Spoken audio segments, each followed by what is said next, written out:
Assalamualaikum warahmatullahi wabarakatuh teman-teman investor dan trader, gimana kabarnya? Semoga sehat dan berbahagia. Crypto Story hari ini akan kembali mengupdate harga dan berita seputar cryptocurrency. Semoga bisa sedikit menambah info bagi teman-teman yang trading maupun investasi di dunia kripto. Disclaimer, info yang kami sampaikan bukan merupakan ajakan untuk membeli atau menjual suatu aset kripto. Jadi pastikan setiap keputusan yang teman-teman ambil sudah melewati analisa teknikal maupun analisa fundamental. Mengingat market kripto memiliki resiko yang sangat-sangat tinggi, jadi diperlukan kebijaksanaan dalam mengambil posisi beli atau menjual suatu aset. Baik, untuk mempersingkat waktu, kita langsung saja hari ini kembali mengupdate sebelum kita masuk ke topik pembahasan. Hari ini kita update kembali harga kripto dari beberapa hari yang ada koreksi dan kembali rebound. Kita coba cek kembali harganya untuk market hari ini. Kita cek. Baik, untuk di posisi pertama masih ada Bitcoin. Bitcoin saat ini mengalami penurunan di poin 0,96%. Saat ini berada di harga 38.838,40 US dollar. Untuk Bitcoin sendiri chart secara keseluruhan seperti yang kita saksikan. Di tanggal 23-24 memang market rata-rata mengalami koreksi yang lumayan dalam. Tentunya ini juga tidak lepas dari sentimen invasi Rusia ke Ukraina. Tapi pada tanggal 25 dan sampai dengan hari ini market sudah beranjak merangkak kembali sedikit demi sedikit naik, walaupun akhirnya ada juga koreksi dalam lagi. Tapi saya perhatikan di sini Bitcoin nanti terkait dengan berita yang akan saya sampaikan setelah update harga. Memang Bitcoin dan kawan-kawannya juga walaupun terkoreksi masih ada kesempatan untuk kembali naik. Baik, untuk koin selanjutnya di posisi kedua ada Ethereum.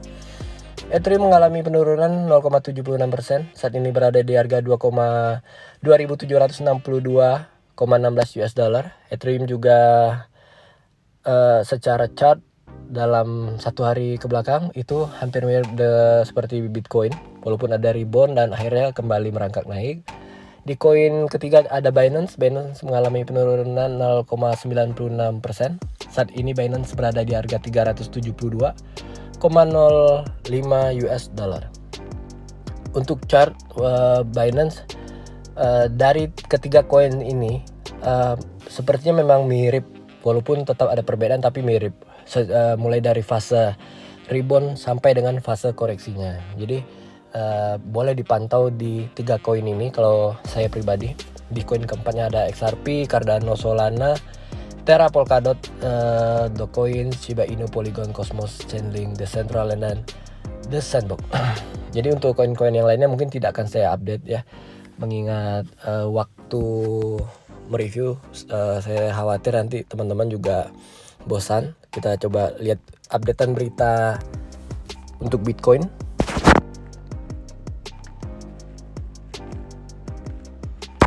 Untuk Bitcoin sendiri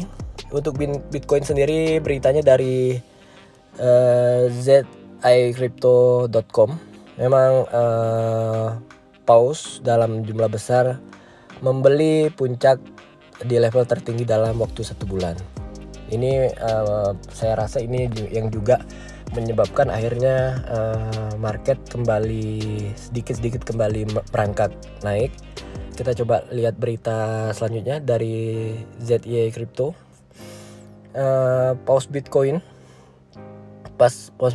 untuk meningkatkan posisi jangka panjang setelah harga Bitcoin atau BTC jatuh ke 34.700 setelah invasi Rusia ke Ukraina. Paus melakukan pembelian besar-besaran. Nah, jadi walaupun sedang ada invasi, tetapi tetap aja nih para paus tetap mengincar posisi ya, kalau kita perhatikan ya. Tapi teman-teman kalau mau diikutkan, saya rasa perlu kehati-hatian yang lebih tinggi, mengingat ini juga tidak bisa diprediksi secara pasti ya. Next, menurut perusahaan analitik blockchain, sentimen jumlah transaksi di atas 100.000 US dollar dan 1 juta US dollar mencapai level tertinggi sejak 24 Januari 2022, menunjukkan kemungkinan tinggi dari peningkatan akumulasi. Jadi total secara keseluruhan. Nah, secara historis pembelian paus sebagian besar mempengaruhi harga dari kapasitas pasar kripto. Misalnya, kasus pembelian besar-besaran di akhir Januari menghasilkan pertumbuhan sebesar 15% pada harga Bitcoin. Analisa sentimen memperkirakan dinamika serupa juga terjadi dalam kasus ini. Jadi memang Bitcoin dan kawan-kawan tentunya juga ada tertolong nih dengan pembelian dari para paus yang besar-besar ini ya. Kita next masih di ziecrypto.com. Pada harga dan analisa teknis, di sisi lain pelaku pasar dan perdagangan memantau perilaku ikan paus nih. Kita sebut aja ikan paus nih. Nanti teman-teman salah kaprah terkait dengan paus nih ya. Si ikan paus ini nih, jadi mereka memiliki akses yang luas ke pasar, sumber daya keuangan yang lebih luas. Dengan demikian sebagian besar perdagangan cenderung mengikuti pendekatan si paus karena mereka percaya bahwa strategi yang diidentifikasi oleh mereka mungkin terbukti valid. Nah, walaupun mereka juga tidak memastikan, tapi analisa pribadi mereka meyakini ini udah valid nih gitu. Nah, jadi seperti yang di chat yang dari ziecrypto.com ini, kalau teman-teman perhatikan lagi untuk fase-fasenya memang seperti itu. Jadi logika di atas mengisyaratkan bahwa dinamika harga kuartal akan menjadi efek dari strategi beli saat penurunan. Bullish Bitcoin mungkin dapat mempertahankan harga pada 40 US dollar jika dinamika yang sama seperti pada akhir Januari. Jadi mungkin fasenya hampir mirip nih dengan bulan Januari, tapi juga ini tidak bisa kita pastikan ya teman-teman ya. Tentunya kita lihat nih kedepannya gimana nih arah dari perdagangan ini. Next di sini ada donasi Bitcoin, Ethereum dan USDT ke Ukraina. Ini jumlahnya di sini kalau dari ethereumworldnews.com ini sebesar 13 juta US dollar.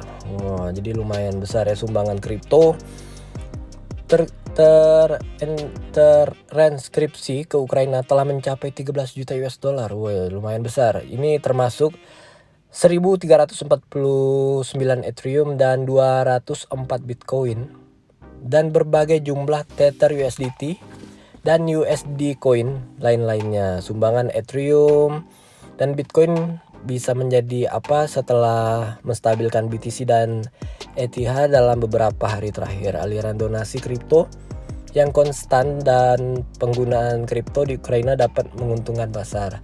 Tentunya kita tidak berharap mungkin seperti invasi ini terjadi, tapi kita berdoa semoga situasinya semuanya kembali pulih ya teman-temannya. Jadi dari sini juga kita bisa lihat bahwa kripto juga turut andil, turut peduli dalam invasi ini. Semoga semuanya kembali normal dan damai kembali.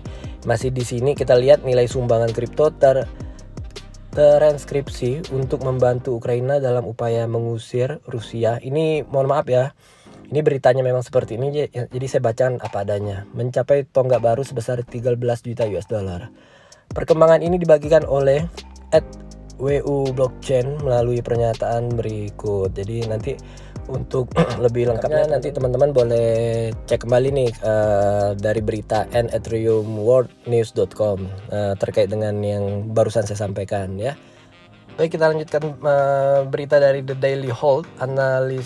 Analis teratas menguraikan apa selanjutnya untuk Bitcoin setelah agresif short squeeze menjadi 40.000 US dollar. Memang harapan menjual lebih rendah untuk mengantongi selisih short dipaksa untuk membeli kembali saat perdagangan bergerak melawan bias mereka. Jadi dalam kasus Bitcoin, para pedagang bertaruh bahwa Bitcoin akan menembus ke level 35.000 US dollar setelah Rusia mengumumkan aksi militernya terhadap Ukraina. Sebaliknya Raja Kripto rally memaksa pedagang yang kekurangan Bitcoin untuk membeli Bitcoin senilai lebih dari 300 juta US dollar pada 24 Februari tahun 2022. Jadi memicu rally short atau short squeeze menjadi 40.000 US dollar pada tanggal 26 Februari dengan Bitcoin berhasil mempertahankan dukungan pada 35.000 US dollar. Sesama analis kripto smart contract memberitahu 205 pengikut. Jadi nilai-nilai ini memang diprediksi yang menjadi sentimen atau menjadi berita yang cukup baik untuk Bitcoin dan DKK kalau menurut saya pribadi. Tinggal bagaimana kita bijak dalam menempatkan posisi membeli atau menjual, atau bahkan seperti saya itu masih wait and see karena saya juga masih belum yakin akan pergerakan market dalam beberapa waktu ke depan, apakah market akan kembali naik atau akan kembali mengalami koreksi yang seperti kita lihat di beberapa hari kemarin. Mungkin untuk updatean Crypto Story hari ini tidak begitu banyak teman-teman. Apabila ada pertanyaan dan kekurangan terkait yang saya sampaikan, bahkan kritik, silakan teman-teman tulis di kolom komentar. Bahkan diskusi boleh ditulis di kolom komentar. Nanti kita saling share terkait berita-berita, mengingat keterbatasan yang saya dan beberapa orang, artinya kami dalam tim juga memiliki keterbatasan dalam mengupdate berita. Apabila ada tambahan boleh disampaikan di kolom komentar. Mungkin hanya ini yang dapat kami sampaikan. Tentunya kami berterima kasih atas waktunya.